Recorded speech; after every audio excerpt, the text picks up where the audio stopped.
Модерният спортен комплекс Тотал Спорт в Пловдив отпразнува своя 5-ти рожден ден. И въпреки, че на рожден ден е прието да се получават подаръци, Тотал Спорт реши на своя празник да зарадва редовните си посетители. Чрез томбола бяха отличени победителите. Бяха раздадени 2 едногодишни вип-карти, 2 6-месечни вип-карти и една 3-месечна вип-карта за посещение в Тотал Спорт. Смятам да я оползотворя пълноценно. Редовно ли идвате тук? Редовно ли спортувате? Почти всеки ден. Почти година всеки ден горе-долу идвам. Какво тренирате? Фитнес и спининг. И резултатите са много добри. Какво е за вас Тотал Спорт? В принцип ме разсейва от ежедневието, музика, движение. Точно този клуб, той ми дава абсолютно всичко. Той ми помага първо да постигна това, което желая като килограми.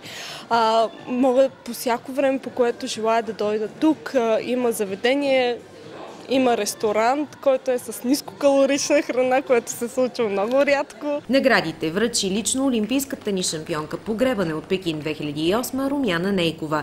На нея и нейният съпруг и треньор Тотал Спорт пък подари карти с безсрочна валидност и ги направи почетни членове на клуба. Това е спортен клуб, в който всеки един човек може да влезе, да спортува, да изразходи енергия, да се зареди положително за предстоящия му ден или предстоящата му седмица или събитие. И се надявам да бъдат винаги така да посещават фитнеса и да се чувстват перфектно, както ние винаги сме се чувствали, когато сме идвали на тренировка тук. Тотал Спорт е най-модерният спортен комплекс в Пловдив с обща площ от 3600 квадратни метра. В клуба всеки посетител може да избира между фитнес, спининг, сквош, айкидо, каланетика, аеробика, тайбо, йога. Част от тези занимания са адаптирани специално за деца от професионални инструктори.